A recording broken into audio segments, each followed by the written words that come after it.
గణేశాయ నమః, గాయత్రీదేవి నమః, మహాసరస్వతి నమః, మాతాపితృభ్యో నమః. ముందుగా ప్రేక్షక వీక్షణ మహాశీలందరికీ కూడా నమస్కారం.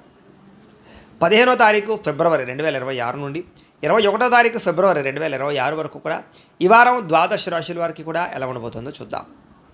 అయితే ముఖ్యంగా 15వ తారీఖున ఫిబ్రవరి 15వ తారీఖున మహాశివరాత్రి వచ్చింది. ప్రతి ఒక్కరు కూడా శివారాధన ఖచ్చితంగా చేయాలి, చేస్తారు.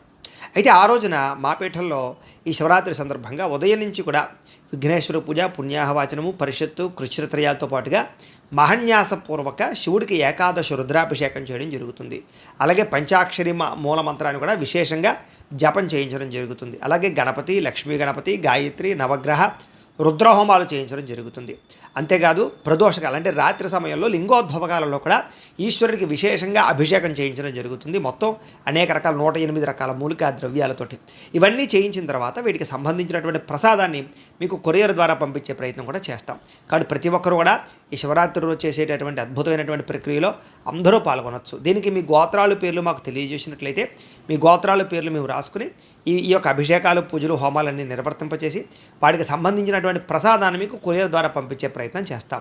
కాబట్టి ఇందులో పాల్గొనడం వల్ల ఎటువంటి కోరిక నెరవేరుతుంది, ఎటువంటి సమస్య అయినా పోతుంది. దీనికి అయ్యేటటువంటి రుసుము ఎంత అయ్యా అన్నట్లయితే కనుక 2000 రూపాయలు మాత్రమే. కాబట్టి ప్రతి ఒక్కరు కూడా శివరాత్రి వచ్చేసేటటువంటి అద్భుతమైనటువంటి మహాకార్యక్రమంలో పాల్గొనే ప్రయత్నం చేయడం తెలియజేస్తూ, అలాగే మనకి ఈ వారం ద్వాదశ రాశుల వారికి కూడా ఎలా ఉండబోతుందో చూద్దాం. ఇక మిథున రాశి వారి యొక్క ఫలితాలు. అయితే ఈ వారం మీ గోచార గ్రహగతులు కనుక చూసుకున్నట్లయితే కాస్త మిశ్రమ ఫలితాలే కనపడుతూ ఉన్నాయి. చాలా జాగ్రత్తగా ఉండాలి. చిన్న చిన్న సమస్యలే పెద్దవైపోయేలా కనపడుతున్నాయి. కాబట్టి సమస్యల విషయంలో చాలా జాగ్రత్తలు తీసుకోండి. ఇంకా సంతానం అంటే పిల్లల వల్ల ఖర్చులు కనపడుతున్నాయి.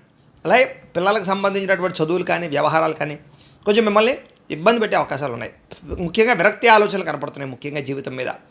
అలాగే మొండి బకాయిలు బాగా పెరిగిపోవడం కానీ, గృహ నిర్మాణ పనులు ఆలస్యం అవడము, వాహన ప్రమాదాలు, ధన నష్టము, తొందరపాటు నిర్ణయాల వల్ల ఎక్కువ ధన నష్టాలు, ఆర్థిక ఇబ్బందులు, మద్యపాన, ధూమపాన, వ్యసన పనులకి ప్రమాదాలతో పాటుగా ఆరోగ్యాలు పాడయ్యే అవకాశాలు, ఇంట్లో గొడవలు జరిగే అవకాశాలు ఉన్నాయి. ఐటీ రంగాల వారికి కొంచెం ఇబ్బందులు, ఉద్యోగ సమస్యలు కనపడుతున్నాయి. కాంట్రాక్ట్ రంగాల వారికి స్వల్ప నష్టాలు కనపడుతున్నాయి. విలువైనటువంటి వస్తువులు, స్థిరాస్తులు, ఇబ్బందులు కనపడుతున్నాయి. ముఖ్యంగా ధన సంబంధమైనటువంటి విషయాలు అంటే పెట్టుబడులు పెట్టేటప్పుడు, పాలసీలు కట్టేటప్పుడు, ఎవరికైనా డబ్బులు అప్పు ఇచ్చేటప్పుడు, అరువు ఇచ్చేటప్పుడు ఇలాంటి అన్ని విషయాల్లో జాగ్రత్తలు తీసుకోవాలి. కుటుంబంలో అనారోగ్య సమస్యల వల్ల మీకు ఆర్థికంగా ఇబ్బందులు కనపడుతున్నాయి. శారీరక అనారోగ్య సమస్యలు కొంచెం ఇబ్బంది పెడతాయని చెప్పొచ్చు. అలాగే ఇంటర్వ్యూల విషయంలో కానీ, వ్యవహార విషయంలో కానీ కొంచెం జాగ్రత్తలు తీసుకోవాలి. మంచివారిని అపార్థం చేసుకుని అవమానించే పరిస్థితి కనపడుతోంది. అలాగే మాట్లాడేటప్పుడు కూడా ఏది మంచి ఏది చెడు ఆలోచించి మాట్లాడకపోతే చాలా ఇబ్బందులు గురవుతారు. ఇక వ్యాపార పరంగా కూడా ఒడిదుడుకులు బాగా కనపడుతున్నాయి. మెంటల్ టెన్షన్లు బాగా కనపడుతున్నాయి. అంతంత మాత్రమే వ్యాపార లాభాలే కనపడుతున్నాయి. ఉద్యోగ ప్రయత్నాల, వ్యవహార విషయంలో కూడా కొంచెం ఆలస్యంగానే ఉద్యోగ అవకాశాలు ఎదురుకు సాగే అవకాశం కనపడుతోంది. వ్యాపారాల్లో చికాకులు బాగా పెరిగిపోతాయని చెప్పొచ్చు. కొత్తగా అప్పు చేయవలసినటువంటి పరిస్థితులు కనపడుతున్నాయి. ఆర్థిక ఇబ్బందుల వల్ల, దూర ప్రయాణాల వల్ల ఎక్కువ నష్టాలు కనపడుతూ ఉన్నాయి. అనుకోని ఖర్చులు, అనుకోని ప్రయాణాలు, అనుకోని ఇబ్బందులు తలెత్తే అవకాశం కనపడుతోంది. గతంలో మీరు చేసినటువంటి రుణాలే కొంచెం మిమ్మల్ని ఇబ్బంది పెట్టే అవకాశం కనపడుతోందని చెప్పొచ్చు. అలాగే ఆస్తి వివాదాలు కానీ, కోర్టు వివాదాలు కానీ, పోలీస్ కేసులు కానీ వీటికి దూరంగా ఉండడం మంచిది. ఏదైనా అలాంటి వ్యవహారాలు ఉన్నట్లయితే కనుక పెద్ద మనుషుల ద్వారా పరిష్కరించుకోవడం మంచిది.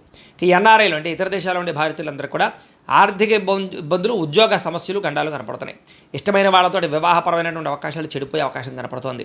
పిల్లలు మీ మాట వినకపోవడం కానీ, పిల్లల వల్ల సమస్యలు తలెత్తడం కానీ జరిగే అవకాశం ఉంది. ప్రేమికుల మధ్య కూడా మనస్పర్ధలు కొంచెం దూరం జరిగే అవకాశాలు కనపడుతున్నాయి. జాగ్రత్తగా ఉండాలి. ముఖ్యంగా క్రమశిక్షణ లేనటువంటి జీవన విధానం వల్ల కూడా ఇబ్బందులు కనపడుతున్నాయి. భార్యాభర్తల మధ్య కూడా ఇంట్లో సమస్యలు, మనస్పర్ధలు, మానసిక అశాంతి, ఏదో రకమైనటువంటి అలజడి, అనుమానపు ఆలోచనలు కనపడుతాయి.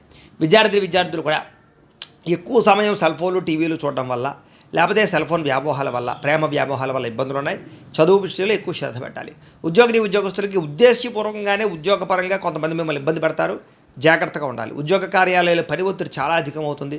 మెంటల్ టెన్షన్లు కనపడుతూ ఉన్నాయి. స్త్రీలకి మనసులో చాలా బాధ, ఎవరితో చెప్పుకోవాలో తెలియని పరిస్థితులు, అనేక రకాల సమస్యలు ఒక్కసారిగా మీద పడ్డం, ఆరోగ్యపరంగా ఇబ్బందులు, కుటుంబ చికాకులు బాగా మిమ్మల్ని ఇబ్బంది పెట్టే అవకాశం కనపడుతోంది. వ్యాపారస్తులకు వ్యాపారపరంగా ఎక్కువ నష్టాలు కనపడుతూ ఉన్నాయి. ఆర్థికపరమైనటువంటి లావాదేవీలు సరిగ్గా సాగకపోవడము, డబ్బులు రొటేషన్ అవ్వకపోవడంతో సరిగదా మెంటల్ టెన్షన్లు బాగా కనపడుతున్నాయి. ఏది ఏమైనా కూడా ఒక్కసారి మీ పర్సనల్ జాతకం కూడా ఎలా ఉందో ఒకసారి చూపించుకుని, ఏదైనా దోషాలు ఉంటే వాటికి పరిహారాలు చేయించుకుని ముందుకు వేసినట్లయితే మీకు రాబోయే రోజులు శుభప్రదంగా ఉంటాయి అని తెలియజేస్తూ